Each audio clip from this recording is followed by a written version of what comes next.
उपन्यास my first murder case का 11वां भाग। लेखक जयदेव जावरिया, आवाज शौभिक पालित। अगले दिन कोई 12 बजे के आसपास का समय हो रहा था। घनश्याम के हाथ में इस समय एक फाइल थी जिसमें वो काफी माथापच्ची कर रहा था, क्योंकि पेशे से घनश्याम एक क्रिमिनल लॉयर था। अपने क्लाइंट से केस के बारे में सारी जानकारी लेकर वो एक फाइल बना लेता था कि कहीं कुछ पॉइंट न रह जाए। यही कारण था कि घनश्याम अपने क्लाइंट की जानकारी एक फाइल में नोट कर लेता था और इस समय एक फाइल में अपना सिर खपा रहा था। घनश्याम अपने घर में अकेला रहता था। कई साल पहले उसकी पत्नी एक रोड एक्सीडेंट में मारी गई थी। उसके बाद घनश्याम ने दूसरी शादी नहीं की। फिर किसी केस के सिलसिले में वो अशोक नंदा से मिला। दोनों के बीच काफी अच्छी दोस्ती हो गई, जिससे घनश्याम को अपने परिवार की कमी महसूस नहीं हुई। घनश्याम अशोक नंदा के परिवार से इस कदर जुड़ा जैसे वो उसी परिवार का हिस्सा हो, इसलिए घनश्याम का अशोक नंदा भवन आना जाना लगा रहता था। अभी घनश्याम फाइल में उलझा हुआ था कि तभी उसे एक आवाज सुनाई दी। नमस्कार वकील बाबू, आपने मुझे पहचान तो लिया होगा। मैं जासूस सम्राट का शिष्य और भक्त हूं मैं उनका जिन्हें कहते लोग महादेव, इसीलिए हमारा नाम है जयदेव। मुझे आपसे अशोक नंदा मर्डर केस में कुछ सवाल करने थे, अगर आपके पास समय हो तो। अरे, घनश्याम मुस्कुराता हुआ बोला, आइए बैठिए, बोलिए क्या लेंगे, चाय कॉफी? अरे नहीं वकील बाबू, मुझे तो बस आपका थोड़ा सा समय लेना है। कैसी बात कर रहे हैं, अशोक जी का परिवार भी तो मेरा परिवार है। उनके लिए जितना मुझसे हो सकेगा वो मैं करने के लिए तैयार हूं। आप पूछे क्या सवाल पूछना चाहते हैं? जयदेव घनश्याम पर अपनी आंखें जमाता हुआ बोला, गणेश दत्त व अशोक नंदा के संबंध कैसे थे? घनश्याम ने सोचते हुए कहा, जहां तक मुझे पता है दोनों के संबंध बहुत अच्छे थे, क्योंकि दोनों कॉलेज टाइम के दोस्त थे और फिर प्रियंका को मोहिनी ने पाल पोस कर बड़ा किया है। इससे पता चलता है कि गणेश दत्त व अशोक नंदा के संबंध कैसे थे। श्याम सिसोदिया की अशोक नंदा से जान पहचान कैसे हुई? जहां तक मुझे पता है अशोक नंदा, गणेश दत्त व श्याम सिसोदिया ये तीनों कॉलेज टाइम के पक्के दोस्त हैं। तीनों एक ही कॉलेज में पढ़ते थे। इन तीनों की दोस्ती में कभी लड़ाई नहीं हुई? जयदेव ने अगला सवाल किया। जहां तक मुझे लगता है कि अभी तक इन तीनों के बीच कोई झगड़ा नहीं हुआ। अरे वकील बाबू, ऐसा है बदलते जमाने में पता नहीं कब कोई क्या कर जाए। जो आदमी जितना अच्छा होता है अक्सर उसी के साथ धोखा होता है। वैसे आपको क्या लगता है अशोक नंदा का खून रॉकी ने किया हो? घनश्याम जैसे कुछ याद करते हुए बोला, वैसे मुझे यकीन तो नहीं है, पर जो सबूत सामने हैं उन्हें झुटलाया भी नहीं जा सकता। ठीक कह रहे हो वकील बाबू। दूसरी बात यह है कि रॉकी का कैरेक्टर ही ऐसा था कि अपने आप में रॉकी खुद संगीन हो जाता है, क्योंकि रॉकी नशा करने वाला व्यक्ति है।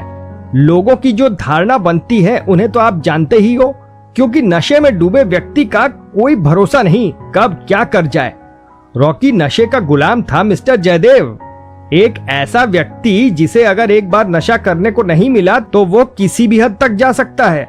एक बात और, अशोक नंदा द्वारा सारी वसीयत रॉकी के नाम कर जाना, जिसके कारण रॉकी के ऊपर ही शक की सुई आकर रुकती है, क्योंकि जैसे उसने विनय को फंसाने की कोशिश की, इस बात से तो यह साबित भी हो जाता है कि अशोक नंदा का खून रॉकी नहीं किया, ताकि रॉकी सारी जायदाद का मालिक अकेला बन सके। जयदेव के होठों पर एक प्यारी मुस्कान थी। वैसे आपको काफी जानकारी है नशे के बारे में? ऐसी कोई बात नहीं, दरअसल आप भूल रहे हैं कि आप एक वकील से बात कर रहे हैं। मैं दिन रात ऐसे केसों से घिरा रहता हूं कि फलाना व्यक्ति ने अपने बाप को जान से मार दिया क्योंकि उसके बाप ने उसके दारू के लिए पैसे नहीं दिया। इस वजह से मुझे नशे के बारे में इतनी जानकारी है। धन्यवाद वकील बाबू, आपने अपना कीमती समय मेरे लिए निकाला। अरे कैसी बात कर रहे हो?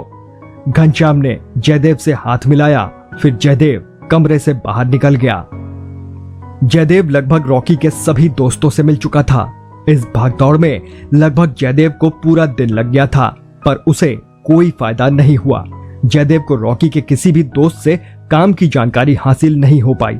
मगर एक बात सब दोस्तों ने कही, हमसे सबसे ज्यादा करीब रॉकी के जूली थी, क्योंकि जूली और रॉकी एक दूसरे को प्यार करते थे। जयदेव जूली के घर गया तो पता चला कि वो 2 दिन पहले ही अपने मामा के यहाँ गई हुई है, पता नहीं कब तक लौटेगी। रात का 1 बज रहा था।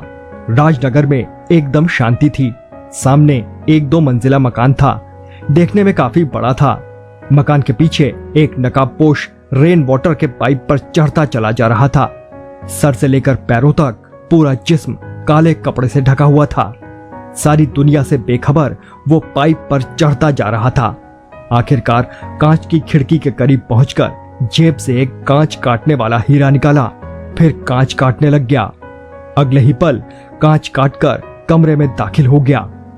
जेब से एक पेंसिल टॉर्च निकाली और कमरे में खोजबीन करने लग गया। बिल्कुल आराम से एक एक चीज को बड़ी बारीकी से देखने लगा, जैसे कि वो उसी का अपना घर हो। पूरे घर में करीब 1 घंटे तक तलाशी लेने के बाद में नकाबपोश के हाथ कुछ भी नहीं आया। थक हार कर वो वापस जाने के लिए खिड़की की तरफ बढ़ा। उसने खिड़की से बाहर झांका, रास्ता एकदम साफ था। तभी उसकी नजर एक छोटी सी अलमारी पर पड़ी। जेब से मास्टर की निकाली और अलमारी खोलने लगा। करीब 5 मिनट की कड़ी मेहनत के बाद आखिरकार अलमारी खुल ही गई। अलमारी में ढेर सारा पैसा रखा हुआ था। नकाबपोश की आंखों में चमक आ गई, जैसे कि नाग को नागमणि मिल गई हो, पर वो पैसों को नहीं बल्कि डायरी को देख रहा था। नकाबपोश ने हाथ बढ़ाकर वहां रखी डायरी निकाली, फिर अलमारी बंद करके खिड़की की तरफ चल दिया। अभी 2-4 कदम ही बढ़ाए थे कि नकाबपोश के कदम किसी जादू के जोर से एकदम रुक गए। नकाबपोश को अपनी पीठ के पीछे चाकू की नोक का एहसास हुआ। दूसरे नकाबपोश की एक कठोर आवाज आई। वो चाकू का दबाव बढ़ाते हुए बोला, डायरी मुझे दे दो, नहीं तो। दूसरा नकाबपोश ऊपर से लेकर नीचे तक काले कपड़े से लैस था। पहले नकाबपोश ने डायरी निकालकर दूसरे नकाबपोश को दे दी। डायरी लेकर दूसरे नकाबपोश ने पहले नकाबपोश की कमर पर एक जोरदार लात मारी। वो सीधे मुंह के बल फर्श पर जा गिरा। दूसरा नकाबपोश खिड़की की तरफ बढ़ गया।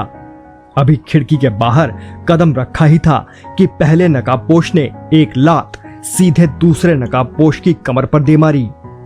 अगले ही पल दूसरे नकाबपोश के हाथ में चाकू था। पहले नकाबपोश का सारा ध्यान चाकू की तरफ था। तभी अचानक उसको किसी चीज की महक आई, फिर उसकी आंखें बंद होने लगी और वो फर्श पर गिर गया। दूसरे नकाबपोश के एक हाथ में चाकू व दूसरे हाथ में बेहोश करने की स्प्रे थी। फिर नकाबपोश ऐसे भागा जैसे उसके पीछे भूत पड़े हों।